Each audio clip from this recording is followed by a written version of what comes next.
Hello, everyone. Welcome to the Infinite Abilities Podcast.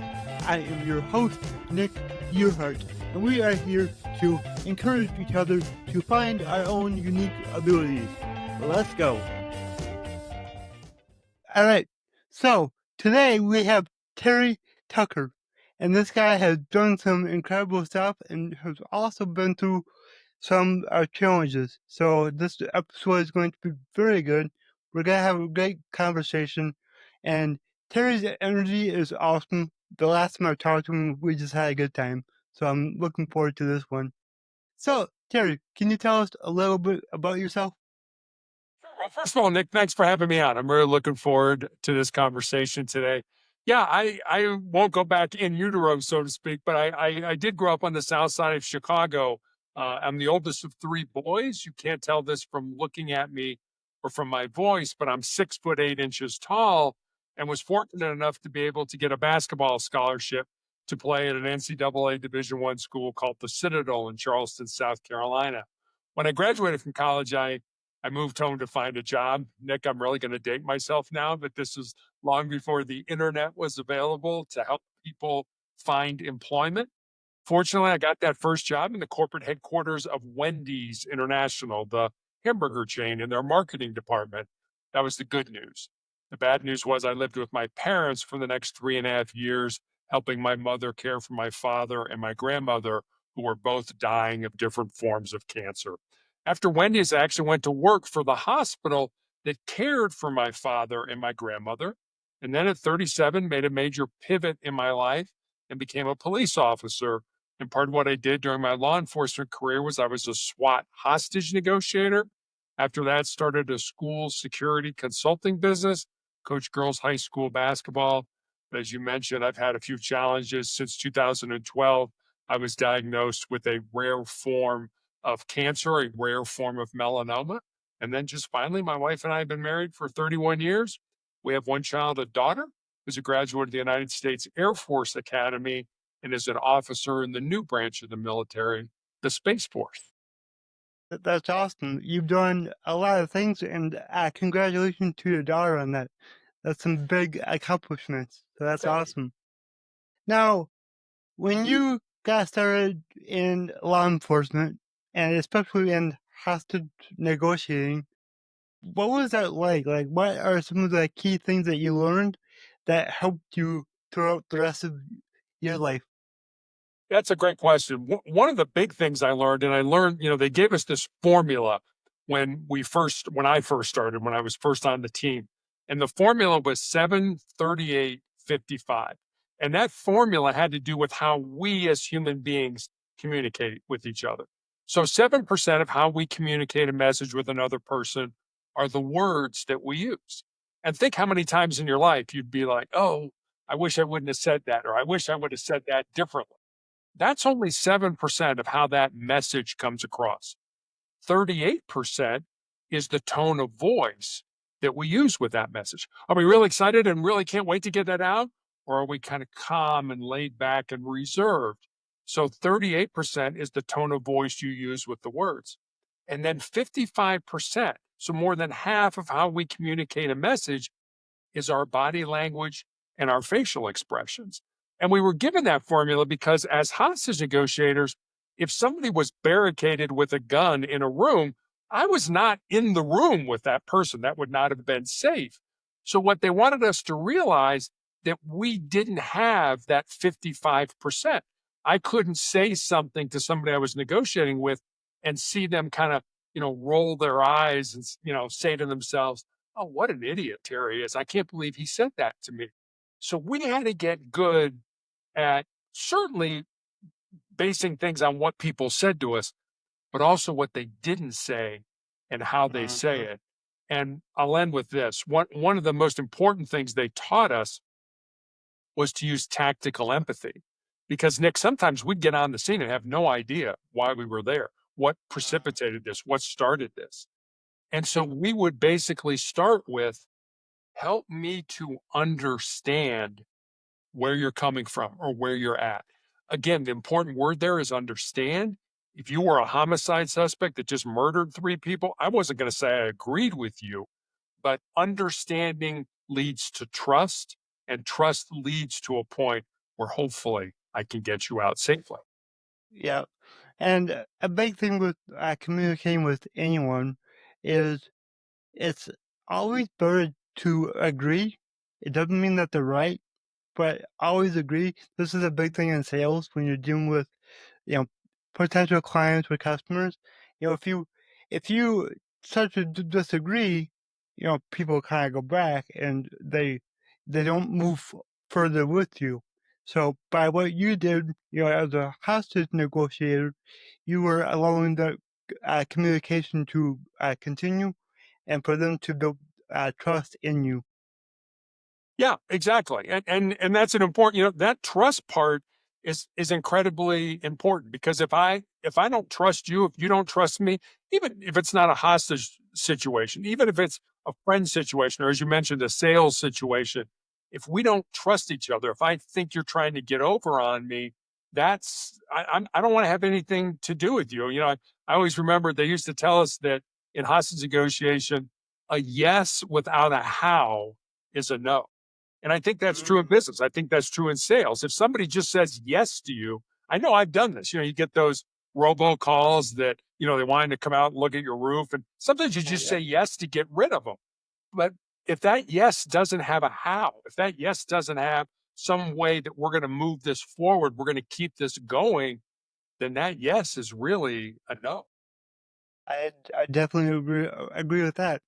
I've done the same thing. I say yes just to get it over with, but don't take any action afterwards to make it go any further. So yeah, that's a good point. And then you started a uh, security firm for schools. Is that right? What was that like when you started that and first got into your own business? I mean, it was certainly something I'd never done before in my life. So, having my own business, being responsible for making the money, doing the advertising, writing the copy, doing the actual assessments was, I was figuring my way out through it. I didn't have all the answers. I love the story. Jesse Itzler is a part owner of the Atlanta Hawks. He's a fairly impressive entrepreneur. He's married to a woman by the name of Sarah Blakely. And Sarah Blakely started a women's undergarment company called Spanx. Oh yeah, It's a I know who that is. yeah, I mean Yep. it's everybody knows who Spanx is at this point in time. But he tells the story that when she started that business, she had one prototype and $5,000. That's it. And she had been a door-to-door facsimile fax salesperson.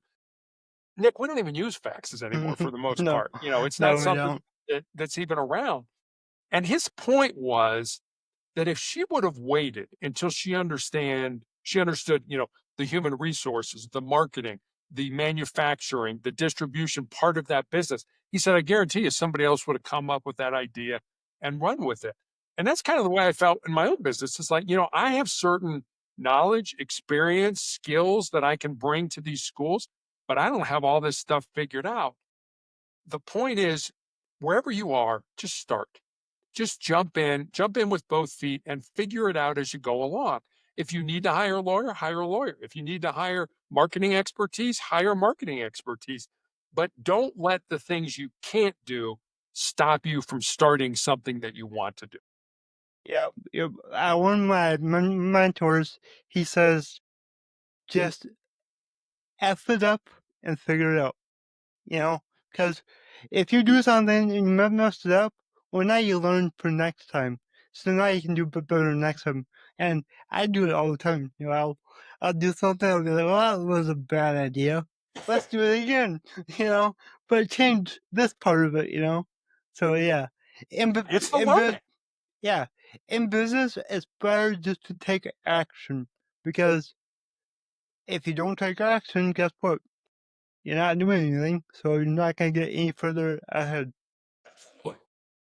A lot of us entrepreneurs, I was guilty of this myself. You know, we think we need to learn it all before we start. So I mean, I spent the first 2 years of my business basically focused on learning, and I'm not doing what I was learning.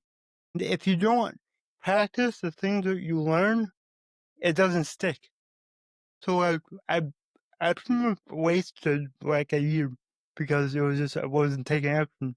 So now I'm taking that action, and things are going a whole lot better than they were before. So yeah. That's good. Mhm. Yep. And then what are you working on these days? So I have my blog, my website, and I'm working on a second book. I wrote a book back in 2020, actually when I was healing from my leg amputation due to my cancer, and it was a book about success. It was a book about how I felt people could be successful. And Nick, even after I published that book, I kind of felt there was sort of there was another book in me that, and it was also about another word that began with the letter S, and that word was significance. Success is what we do for us, for ourselves. Significance is what we do to help or make a difference in other people's lives. Now, don't get me wrong, I think you can be both. I think you can be successful and significant at the same time, but I always kind of felt that there was something sort of tugging at me that you need to write this second book. Now, granted, it's been almost 5 years since I wrote that book, so it was time for me to do that. So I've spent probably the last year and a few months working on a second book called Four Truths and a Lie. Okay. And then what was the name of the first book? First book was called Sustainable Excellence: 10 Principles to Leading Your Uncommon and Extraordinary Life. Okay, I'm assuming all the listeners can go to Amazon and get that. Yeah, Awesome. Amazon, BarnesandNoble.com, Apple Okay. iBooks, wherever you can get a book online, you can get Sustainable Excellence. And then what is your website? The website is motivationalcheck.com. Awesome. I always want to make sure that people can reach out to you and check out what you do. So awesome. Now, you went through cancer, you had your leg amputated. Can you talk more on that and some of the challenges that you faced? Sure. So 2012, I was a girls' high school basketball coach, and I had a callus break open on the bottom of my left foot, right below my third toe. And initially didn't think much of it because as a coach, you're on your feet a lot. But after a few weeks of it not healing, I made an appointment and went to see a podiatrist, a foot doctor friend of mine. And he took an x ray and he said, Terry, I think you have a cyst in there and I can cut it out. And he did.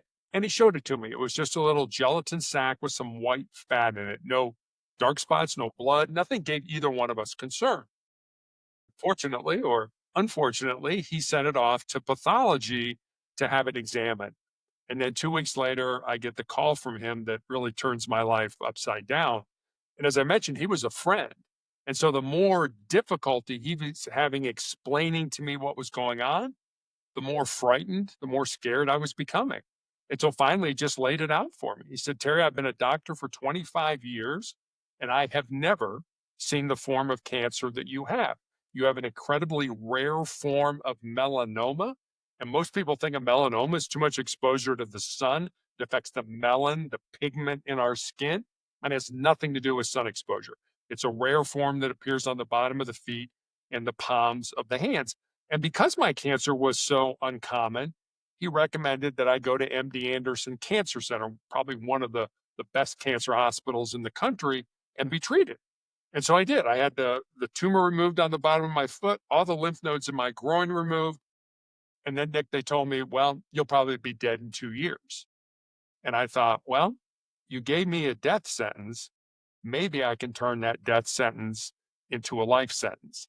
And obviously, it'll be 13 years in April since I was diagnosed. I am still here, fortunately, through the grace of medical science and the development for melanoma. Uh, I was on a drug for 5 years that gave me terrible flu like symptoms every week.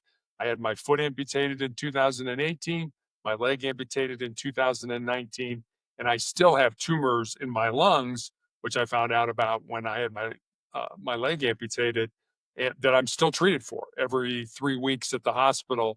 And so it's been an ongoing saga, but I've learned that you need to find meaning in your misery. That Mhm. there's a reason that this is happening. Now, I've had all 88 genes that doctors either know of or suspect cause every single form of cancer that we know about. I've had all 88 of those genes tested, and I have no mutations in any of my genes that would predispose me to any type of cancer, which certainly begs the question, why did I get this incredibly rare form of cancer? Nobody's been able to answer that for me. I don't spend a lot of time worrying about why I got it. I Mhm. have it. I'm just trying to find the meaning in that misery. Yep. Your attitude on this is a lot different than most people when they have cancer. So that says a lot about you as a person and your mindset. You're choosing to look at, okay, yes, I have this situation, but what can I do with it? How can I make this a a positive thing? So, you're getting out there, you're writing books, you're helping people, and, I think you realize your purpose in life. And when you have that purpose, it makes it a lot easier to keep fighting no matter what is going on. Yeah, you're absolutely right. And I do. And I think, Nick, so many people never even search for their purpose, let alone find it and live it. And I remember there's an entrepreneur by the name of Ed Milet. In the It's 23 he was awesome. voted, entrepreneur of the year. But I heard him talk about the four types of people that are in the world. And when I first heard him, I was like, all right, I gotta think about this. I gotta see if this is really something that I believe in, that I think is true as well, based on my experiences in life. And the first group he talks about are the unmotivated. And he said that's the vast majority of people that you will encounter in your life. The second group he talks about are the motivated. And he talks about that in terms of a sort of carrot and stick approach to life. If I do this, I will get that. He says it's kind of low level, but it works for a lot of people to have a very happy and successful life. The third group he talks about are the inspirational people. The word inspiration coming from two words, in spirit.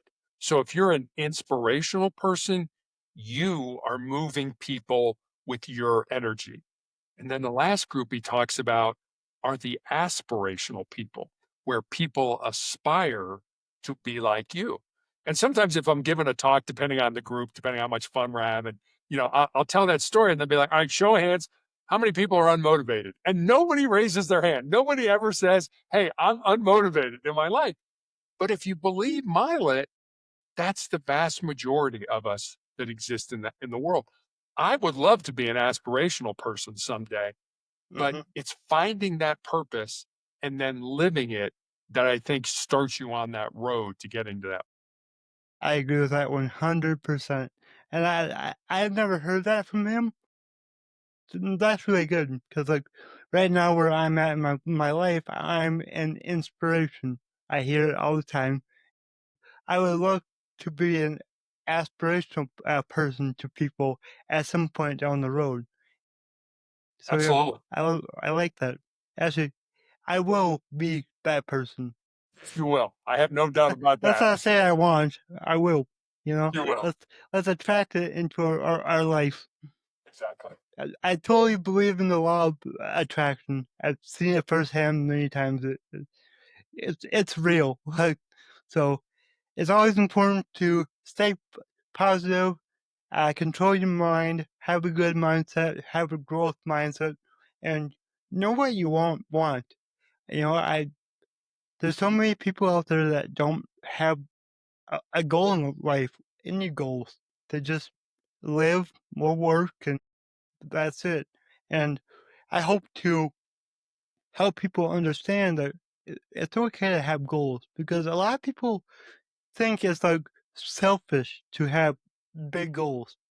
No, it's not.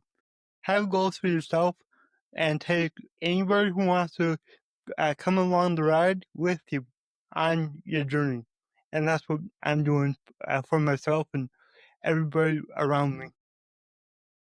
think that's incredibly important. And I always believe, and if the people listening to us today remember nothing else that we talk about today, I hope they'll remember this.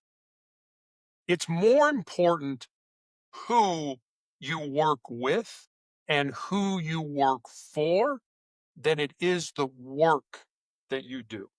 Find people that care about you. Find people that are willing to invest in you.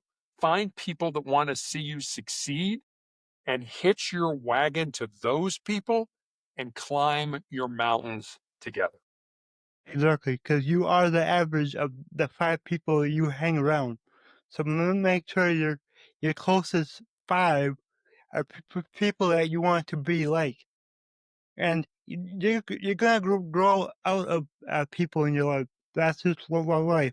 Doesn't mean that you won't have a connection, but like for me, I don't hang out with my friends like I used to. You know, it's nothing against them. It's just I'm working on myself and my business, and I can't, go hang out at their house every weekend for, 2 days in a row. That's not who I am anymore.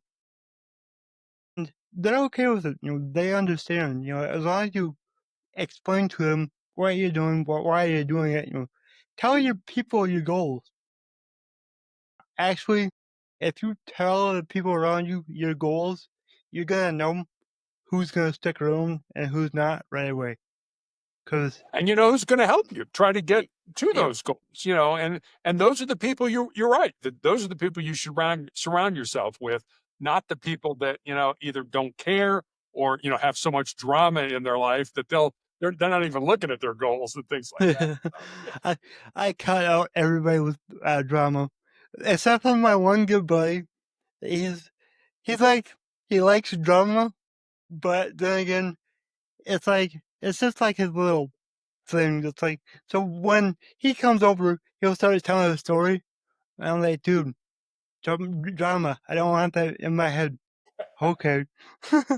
So he respects it, but it's kind of funny. And sometimes I listen, but yeah, I don't like drama. I just want to do my thing and focus on positive.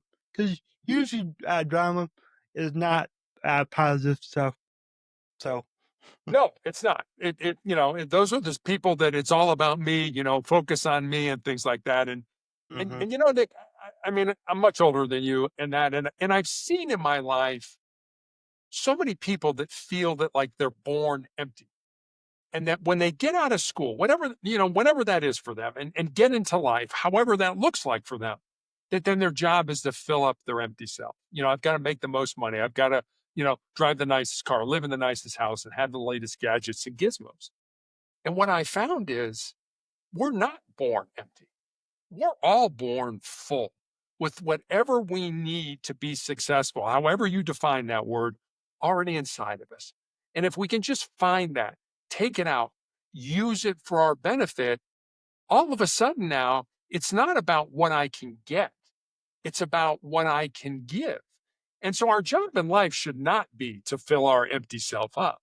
Our job in life should be to empty ourselves out with our unique gifts and talents, certainly for the betterment of ourselves, but also for the betterment of our families, of our friends, and of our communities. And I think when you make that paradigm shift in your mind, all of a sudden life takes on an entirely. if you enjoyed this show, please go ahead and share it on your Instagram story and tag me in the Nick Heart. Also, go ahead and share it anywhere else that you see fit, because the only way that I can grow this is by you guys sharing it. I don't sell anything on here. I don't have any sponsors, so let's just get it out there by word of mouth and help more people. Alright, everyone, remember your abilities are infinite. Different meaning. I would agree with it. I had never heard it put like that, so thank you for sharing that, because I'm going to take that and implement that into my own self. You know, empty out and in a good way to others to, you know, create the life that I want and help the people around me. So yeah, thank you. All right, well, we're getting close to the end here, and I would love to know. So, my slogan is "Your abilities are infinite." What does that mean to you? Yeah, I think we've all been given unique gifts and talents, and we've all been given a purpose on this world to use those gifts and talents. So I would say we may be, we all have unique gifts and talents, but we have an infinite possibility of using those gifts and talents. Like I said, certainly for the betterment of ourselves, but also for the betterment of our family, our friends, and our communities. And there's that old saying about you can't change the world. And you really can't change the world, but you can change your little piece of whatever world that you're in. So I would say use your unique gifts and talents in whatever possibility, whatever infinite possibility you can to make the lives of other human beings. I agree with you. I love that, and that's what I'm doing. Sure. Using my unique abilities to make the change in my world. I like that. And then for our listeners, do you have any last words of wisdom? Yeah, I'm a voracious reader. I love to read. It helps me. One of the things that we were taught as hostage negotiators was always be curious, and so I really enjoy reading. And one of the books that I love to read, and I've read it several times, starting in high school, was a book called Farewell to Arms, written by Ernest Hemingway, one of our most prolific writers. And there's a line in that book, and Farewell in Arms is kind of a semi-autobiographical book about Hemingway's time as an ambulance driver for the Italian army, even though he was an American, during the First World War. And there's a line in that book that I love, and the line is this: life breaks everyone, and afterward, many are stronger at the broken places. And I think that's such a metaphor for life. Just like if you were to break your arm and, a doctor would set it, put it in a cast, and it would heal, it would be stronger at that area where it was broken. The same thing in life. Whatever difficulties, adversities that we go through in life, if you can keep moving forward, more than likely you're going to come out the other end of that a stronger and more resilient individual. That is so true, and I know from my own life that's happened many times where you're going through a really difficult time and you're thinking, how in the world am I going to get through this? And then you do, and you're stronger for the next thing that happens. Because guess what, folks? Bad stuff happens all the time in life. It's normal. Get used to it. So, You're but absolutely right. by by getting through the hard situations, and I always look back at them and analyze everything that happened. And I gotta try every time that something bad happens. It's like I'm obsessed with finding the positive thing that came out of it, and I always find it. Oh, I mean, just to give a short little example, in 2019, I lost my dad to brain cancer. He was only 44 years old. At that time, my whole life turned around. He owned a business. We sold that around the same time, so everything just changed. And I was like, "What in the world am I gonna do?" I don't have a job. I lost my number one mentor, my hero, the guy that was always there for me no matter what. He was the second contact in my phone under my mom. Like mom's always first. Gotta give her that. That's all right. But dad was always the one that I called when I needed help or anything. He was always there. So when I lost him, that was the worst moment in my life, and I was like, there's no good thing that's going to come out of this. No, there's no good reason for this to happen. Fast forward a year or two down the road, I got involved in self-development. I went through a time where I was very depressed. I was not doing well, and got involved in this, and I ended up getting my own coach to help me through things. And that's how I figured out my purpose in life, is to spread my message, inspire others, and use the gifts that I have to help as many people as I can. Now, if that were to happen, or if I were to lost my dad, I would not be on the path I'm on now. So literally, everything has a good outcome. You might not see it for a while, but I guarantee you, it's always there. That's a great story. Thanks for sharing that. Yeah, I don't share it very often. So, but all right, Terry, this has been really great. So thank you so much for being on the show. Thanks for having me on. I really enjoyed talking with you. Of course. This episode of the Infinite Abilities podcast is brought to you by the one and only Infinite Toolbox, where just like all other toolboxes, we will get the job done, guaranteed. Whether you're an entrepreneur looking to save time, boost revenue, or automate your processes, Infinite Toolbox has got you covered. With powerful tools designed to drive leads, expand your reach, and gain your industry secrets, we help you work smarter, not harder. Are you ready to take your business to the next level? Visit us at infinitetoolbox.com. That's infinitetoolbox.com, and discover how infinite your potential really is.